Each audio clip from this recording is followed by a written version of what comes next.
사랑하는 성도 여러분, 이 세상에서 가장 중요한 주제가 무엇일까요? 이 세상에서 가장 중요한 주제는 사랑입니다. 사랑. 전 인류를 울게 하고 웃게 하는 것이 사랑입니다.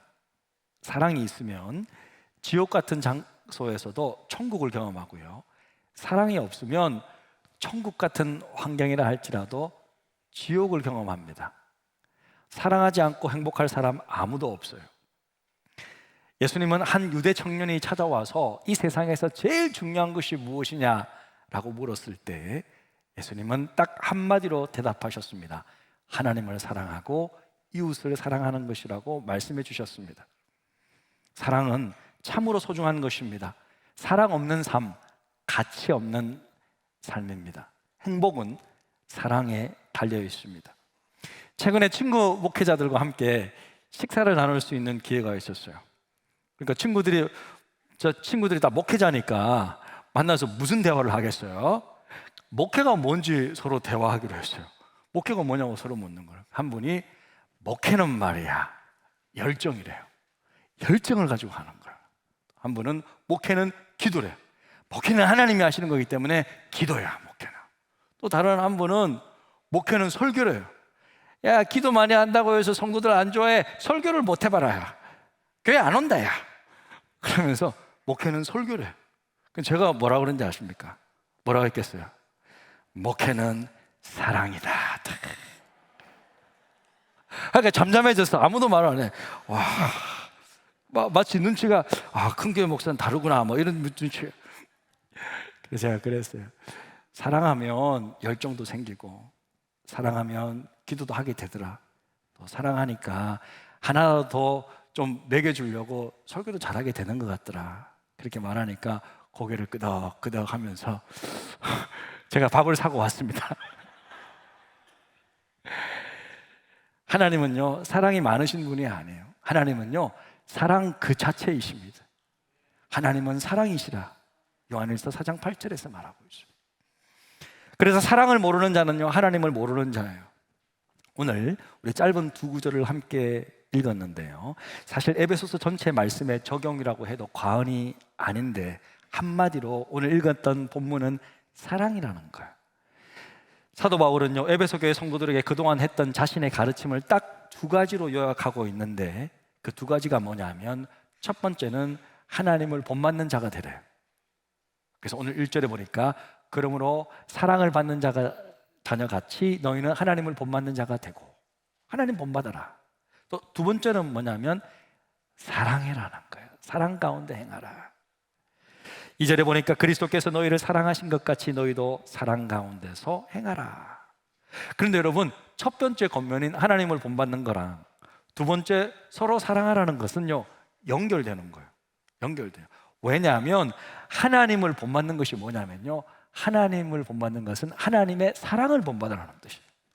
그러니까 하나님의 사랑을 본받게 되면 자연스럽게 이웃을 사랑하면서 사랑 가운데 행할 수 있는 거예요. 마치 예수님께서 하나님 사랑, 이웃 사랑 말씀하신 것과 연결되잖아요. 그죠? 그게 연상되잖아요. 그래서 여러분, 사실은 모든 서신서들은 복음서, 마태, 마가, 누가, 요한, 이 복음서를 교회에서 해석하고 적용한 책이 바로 서신서들이에요. 그러니까 복음서를 알아야 서신서도 알 수 있어요. 다음번에 복음서 강해도 할 겁니다. 결론은 뭐예요? 사랑하면서 살아가는 거예요. 성경은 늘 우리를 이렇게 사랑의 자리로 초청하고 인도해 주는 겁니다. 그리고 하나님을 본받는다라고 했을 때 이 말의 의미는, 본받는다는 말의 뜻은요, 따라해보라는 거예요. 모방해보다라는 뜻이에요. 그러면서 그렇기 때문에 하나님을 본받아라는 말은 하나님의 사랑을 한번 따라해봐라, 하나님의 사랑을 한번 모방해서 살아보라, 그런 말씀입니다. 그런데 하나님의 사랑을 따라해보고 모방해보려면 하나님의 사랑이 무엇인지 먼저 알아야 되잖아요. 그래서 오늘은 하나님의 사랑이 무엇인지 한번 좀 알기를 원하는데, 여러분, 하나님의 사랑을 헬라어로 우리가 흔히들 잘 아시잖아요. 뭐라 그럽니까? 아가페라고 그러잖아요. 따라 봅시다. 아가페. 예, 그렇습니다. 그럼 오늘 본문 보니까요, 1절, 2절에 아가페가 너무 많이 나오고 있어요. 그러므로 사랑을 받는 했을 때 이게 아가페 형용사형이 쓰여져 있더라고요. 또 2절에 보니까 너희를 사랑하신 하니까 이 사랑은 아가페라고 명사형이 쓰여져 있더라고요.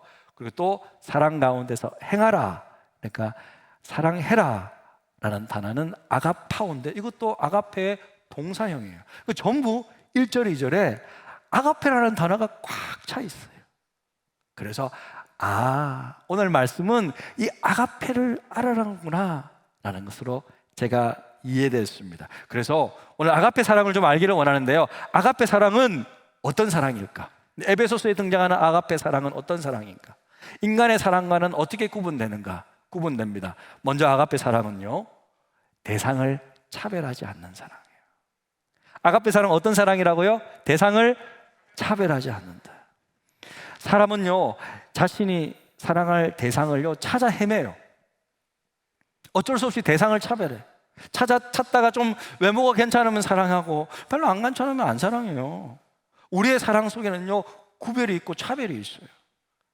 원래 1세기 당시 교회 안에서도 좀 그런 구별과 차별이 있었어요. 처음에는 유대인과 이방인을 구별했어요. 주인과 종을 차별했어요. 남자, 여자, 어른과 자녀들을 차별하는 사랑이었습니다. 여러분, 혹시 사도 바울이요 대선배 베드로 사도를 야단친 적이 있다는 것을 아십니까? 그런 적이 있었어요. 사도 바울이요 그 첫 번째 수수자 베드로를 혼낸 적이 있어요. 나무란 적이 있습니다. 어떻게 그럴 수 있었을까? 목회적으로 보면 베드로는 대선배예요.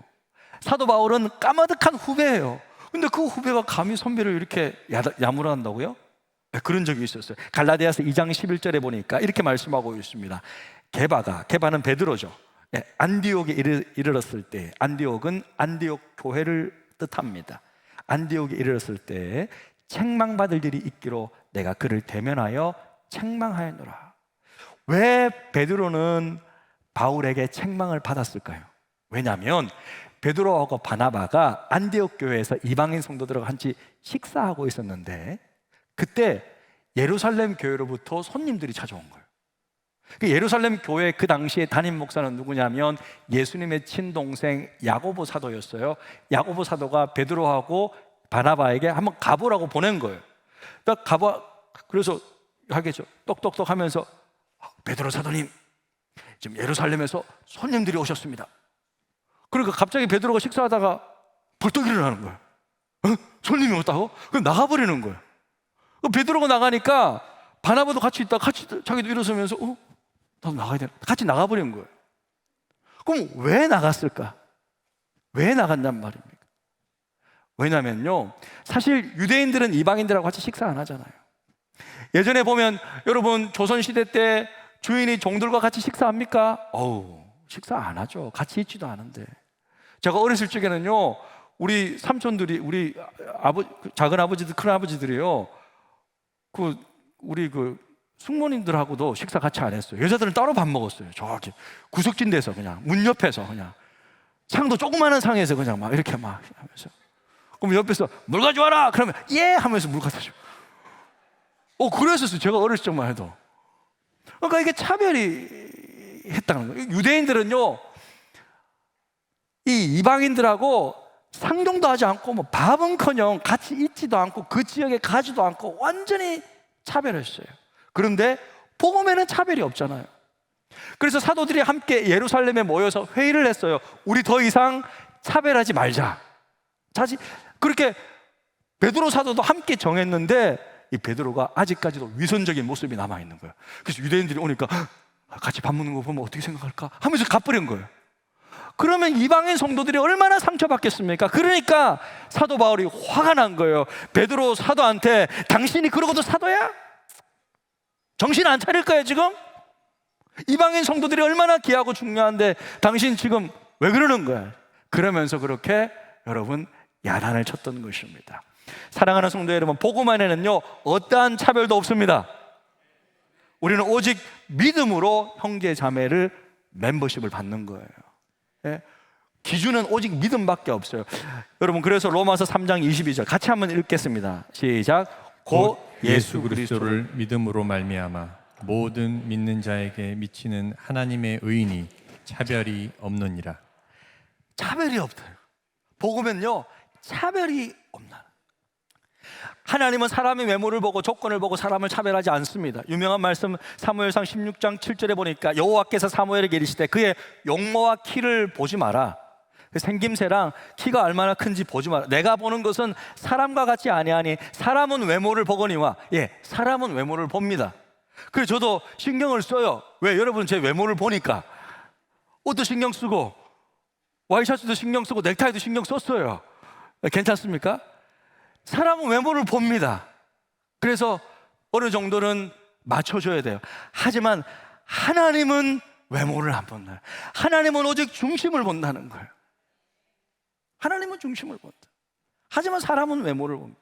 용모와 키를 본대. 소개팅 나갔는데 남자가 키가 작으면 용서가 안 된대. 무슨 말이야? 왜 용서를 왜 안 하시지? 용서를 좀 해주세요. 좀 좋은 사람이 있을 수도 있잖아요. 중심이 좋을 수도 있잖아요. 하지만 하나님은 보지 않는다는 거예요. 그래서 여러분, 우리가 이 아가페의 사랑을 배우고 아가페의 사랑을 실천한다는 말은 외모를 따라 사람을 평가하지 않는다는 거예요. 외모를 따라서 내 사랑의 기준을 정하지 않는다는 뜻입니다. 우리에게는 오직 형제 자매밖에 없습니다. 사람은 사랑할 대상을 찾아 헤매지만 하나님은 대상을 찾아 헤매는 것이 아니라 그 대상을 오히려 새롭게 바꾸어 버리세요. 만드십니다.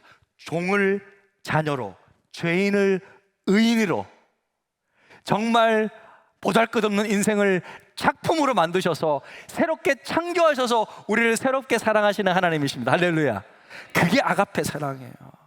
그래서 우리가 점점 이 아가페 사랑을 배워서 오늘날 외모 치상주의 사회에서 우리는 외모를 따라 사람을 차별하지 않고 서로를 있는 모습 그대로 받아줄 수 있다면 우리는 점점 하나님의 사랑을 본받아 살아가는 거예요. 할렐루야. 그렇게 되시기를 축복합니다. 이번 우리 트리키의 구호헌금 함께 동참한 것은요, 차별 없는 하나님의 사랑을 실천하는 행위라고 생각해요. 왜냐하면 우리 모르잖아요. 우리 연고도 없잖아요. 근데 너무 우리가 하나님의 마음으로, 국률한 마음으로 그들을 섬겼잖아요. 이런 것들이 아가페 사랑을 실천하는 하나의 한 방법 중에 하나라고 저는 믿습니다. 그렇게 되시기를 축복합니다. 그리고 아가페 사랑은요, 또 알아야 될 것은요, 변치 않는 사랑. 변치 않는 사랑. 인간의 사랑은 미숙할 수밖에 없어요. 왜? 조건이 늘 붙거든요. 우리가 사랑하는 사랑은요, 유한합니다. 일시적입니다. 영원하지 않아요. 우리의 사랑은 시작이 있어요. 근데 끝이 있어. 게다가 인간의 사랑은 쉽게 변해요. 변질되기 쉽습니다. 인간의 사랑 속에는요, 배신이 있고요, 변신이 있고요, 배반이 있습니다. 한마디로 우리 사랑은 변하는 사랑이에요. 언젠가는 사라질 위험에 처해 있어요. 왜 인간의 사랑이 변할 수밖에 없냐면요, 인간 자체가 변하는 존재이기 때문에. 하지만 하나님의 사랑은 변하지 않습니다. 왠지 아세요? 하나님이 변치 않는 분이기 때문에. 하나님은 변치 않으세요. 하나님의 사랑에는 무슨 조건이 없어요. 조건을 뛰어넘습니다. 하나님 한번 사랑하기로 결정하시면요, 영원히 사랑하세요.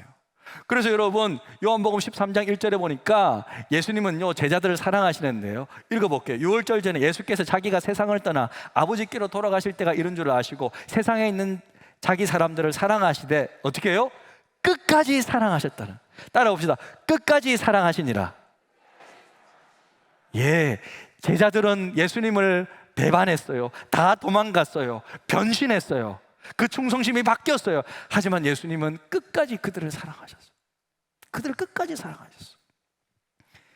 여러분, 우리도 조건을 보고 사랑하는 것이 아니라 있는 모습 그대로 서로를 받아주고 이해하고 끝까지 사랑할 수만 있다면 점점 우리의 사랑은 아가페 사랑으로 변하고 있을 것입니다. 할렐루야. 그게 아가페 사랑이에요. 그리고 아가페 사랑은요, 끝없이 펼쳐지는 새로운 사랑이에요.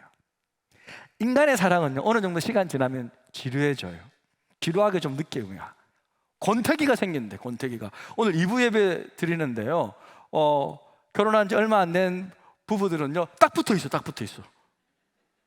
근데 결혼을 좀 해가지고 좀 사신 분들은 저기 있고 저기 앉아 있어요. 그래서 내가 그랬어요. 당신들도 아마 저기 앉고 저기 앉을 거라고. 지금은 뭐 결혼한 지 얼마 안 돼가지고 붙어 있는데 떨어질 날 얼마 안 남았다 이렇게. 권태기가 찾아온대요. 시간이 가면 기대감이 떨어지고 익숙해지면 소홀해진대. 감동도 덜해진대. 하지만 아가페 사랑은요, 지루함이 없어요. 권태를 알지 못합니다. 늘 우리를 새롭게 만들어 주십니다. 시편 103편 5절 보니까 이렇게 말씀합니다. 함께 읽어볼까요? 좋은 것으로 내 소원을 만족하게 하사 내 청춘을 독수리같이 새롭게 하시는도다. 할렐루야! 하나님이 우리의 청춘을 독수리같이 새롭게 하신대요. 아무리 청춘을 돌려다 아무리 그 노래를 불러도 청춘이 돌아오는 게 아니잖아요. 하지만 하나님은 우리의 청춘을 새롭게 하신대. 할렐루야. 하나님이 하시는 거예요. 청춘은요, 예? 하나님이 새롭게 해주시는 거예요. 하나님이. 그래서 하나님은 우리가 아가페 사랑 가운데 있을 때 서로를 새롭게 대할 수 있도록 만들어주세요. 정말 교회에 새롭게 만났는데 늘 보는 성도인데 이상하게 기분이 좋은 거야. 이상하게 더 주고 싶고, 이상하게 더 사랑하고 싶고, 서로 그렇고, 성도가 목사를 보면 목사가 성도를 보면 이상하게 더 좋고, 매일 보는데도 왜 이렇게 좋은지 늘 새롭게 우리는 사랑할 수 있는 이 아가페 사랑을 늘 예배를 통해서 경험하고 있기 때문에 하나님께서 우리의 마음을 성령 안에서 새롭게 해주시는 줄로 믿습니다. 그렇게 여러분, 아가페 사랑을 체험할 때 우리는 다음 없이 펼쳐지는 새로운 사랑의 세계를 경험할 수 있습니다. 그리고 네 번째로 아가페 사랑은요, 충만한 사랑이에요. 인간의 사랑 속에는 이 공급의 한계가 있습니다. 사랑의 뱅크가 늘 충만하지 못해요. 차별 없는 사랑, 조건 없는 사랑 지속적으로 할 수가 없어요. 어느 정도 지나면 나 자신이 도저히 못하겠다, 사랑의 결핍을 경험합니다. 반면에 하나님의 사랑은요, 충만해요. 공급이 무한대예요. 사랑이 결핍이 없어요. 하나님의 사랑을 상징하는 게 태양이에요. 태양은 꺼지지 않아요. 늘 활활 타오르고 있습니다. 그렇잖아요. 여러분, 우리가 그동안 배웠듯이 에베소서의 중요한 주제 중에 하나가 뭐예요? 하나님의 충만함이에요. 하나님은 결국 우리의 부족함을 꽉 충만하게 채워주신다는 거예요. 우리의 텅 빈 마음, 우리의 연약함, 우리의 외로움, 우리의 우울감, 이 모든 것들을 회복시켜서 우리 마음 속에 꽉 하나님의 사랑으로 채워주신다는 거예요. 그게 에베소서의 주제입니다. 그래서 에베소서 3장 18절 19절에 보니까 지식에 넘치는 그리스도의 사랑을 알고 이 사랑의 그 너비와 길이와 높이와 깊이가 어떠함을 깨달아 하나님의 모든 충만한 것으로 너에게 충만하게 하시기를 구하노라.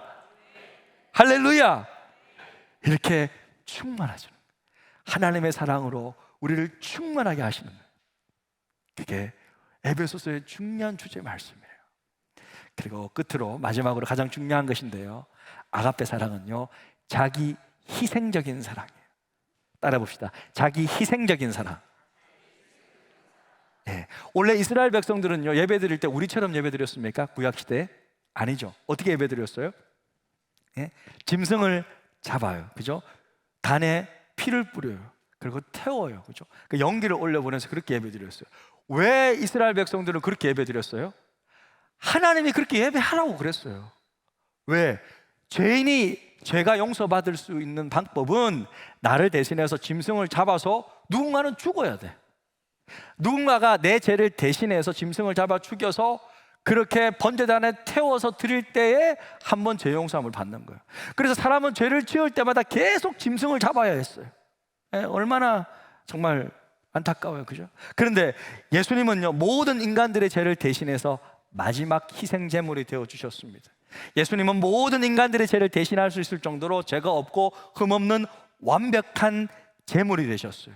우리 2절 다 함께 같이 읽겠습니다. 시작. 그리스도께서 너희를 사랑하신 것 같이 너희도 사랑 가운데서 행하라. 그는 우리를 위하여 자신을 버리사 향기로운 제물과 희생 제물로 하나님께 드리셨느니라. 예. 여러분, 구약의 그 제사 의식에서 향기라는 것은 여러분, 하나님께서 기쁘게 받으셨음을 보여주는 증거가 되는 거예요. 오늘 말씀해 보니까 향기로운 제물이라고 됐잖아요. 향기로운 제물.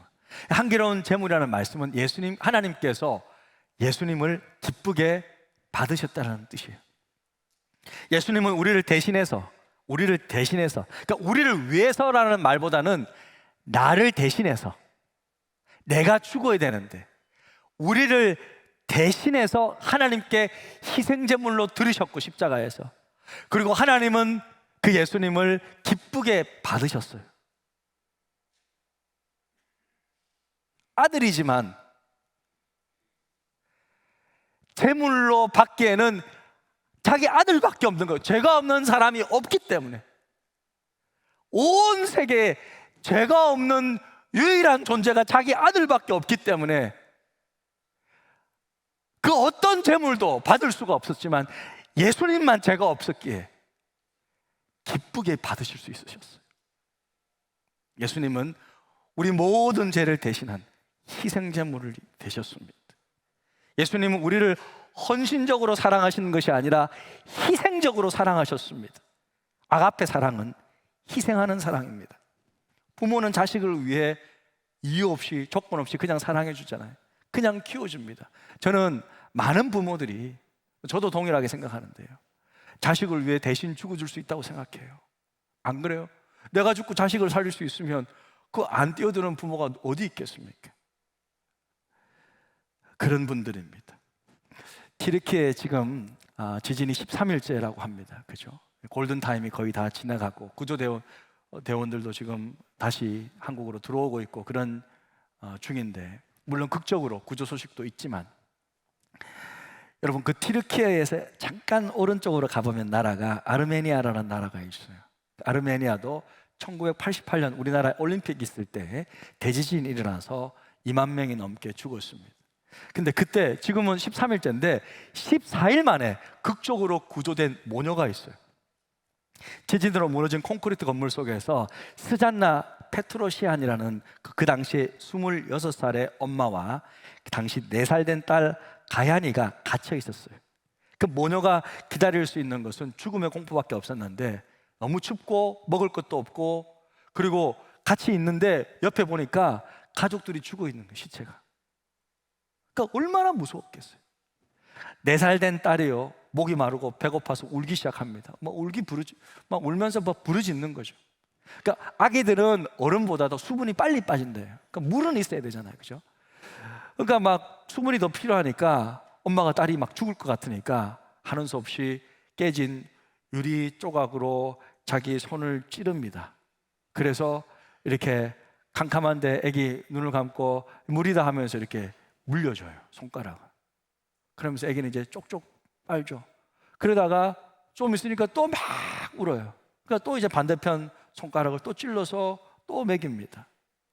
아기가 버틸 때마다 그렇게 차례차례로 손가락을 베어서 입에 물렸어요. 아기는 엄마의 피를 빨면서 연명했습니다. 그리고 14일이 지났어요. 극적으로 구조된 거예요.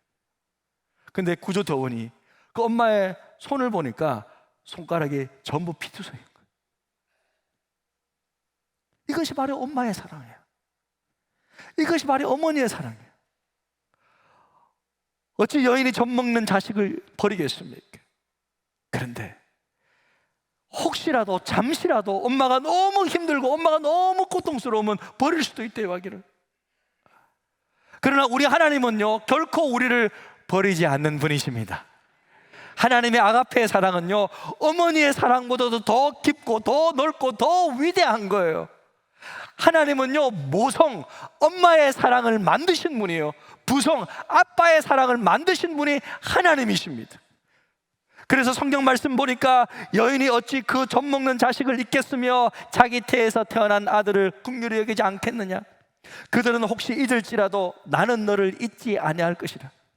이 하나님이 바로 우리 아버지 하나님이신 줄 믿습니다. 이 사랑이 바로 아가페 사랑이라는 거예요. 사랑하는 성도 여러분, 이 아가페 사랑을, 이 헌신적인 사랑을, 이 희생적인 사랑을 온전히 누리시기를 주님의 이름으로 축복합니다. 여러분, 이 아가페의 사랑, 그러면 어떻게 온전히 받아 누릴 수 있을까요? 하나님의 사랑을 공급받는 길은 예수님을 우리 안에 모시는 거예요. 왜요? 예수님이 하나님의 사랑의 본체이시거든요. 예수님을 모시는 것은요, 하나님의 사랑을 환영하는 거예요. 하나님의 사랑을 내 속에 초청하는 것입니다. 예수님을 내 마음속에 깊이 모시고 하나님과 늘 가까이 하면요, 하나님은요 성령님을 통해 하나님의 사랑을 우리 마음속에 부어주시겠다고 약속하셨어요. 사람은 때로는요 우리의 사랑을 거부할 때가 있어요.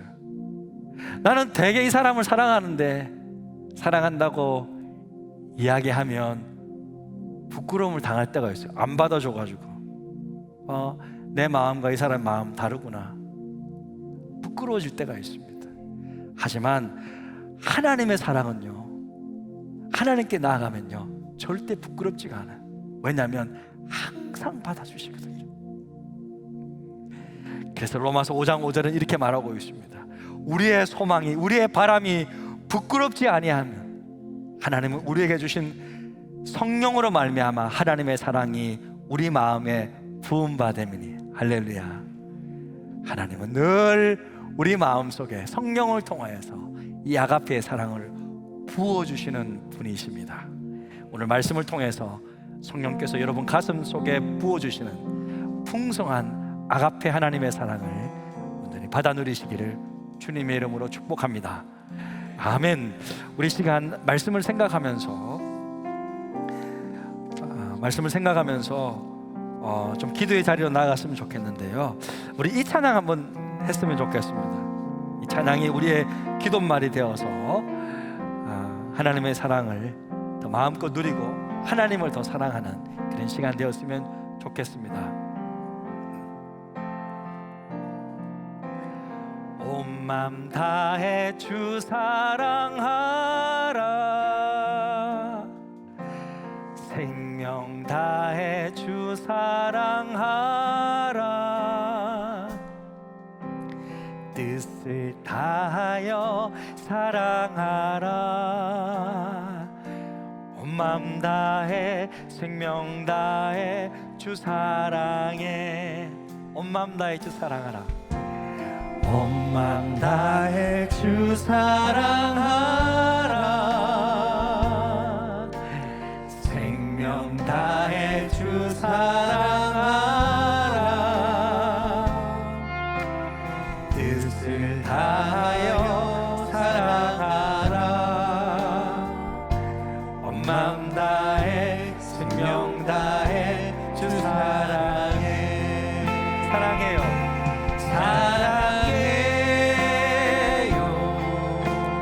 존귀하신 주 사랑해요. 그늘 행하셨네. 사랑해요. 더욱 사랑해. 온 맘 다해 생명 다해 주 사랑해. 온 맘 다해 주 사랑하라. 온 맘 다해 주 사랑하라.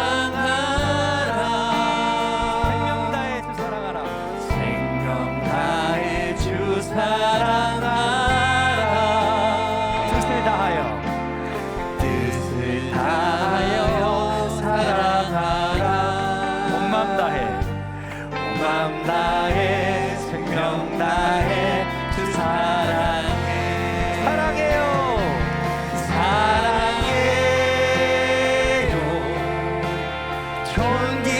존귀하신 주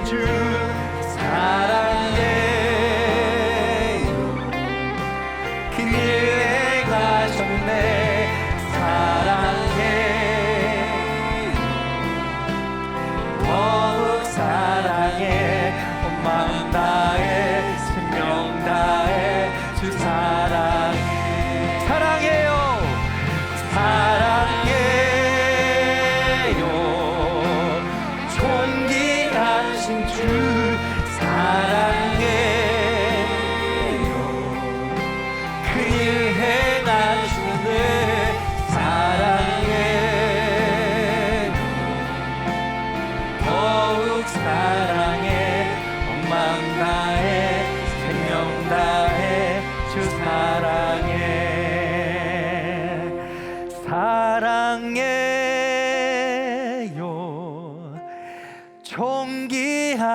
사랑하신 주 사랑해요. 큰일 행하셨네 사랑해요. 더욱 사랑해 온 맘 다해 생명 다해 주 사랑해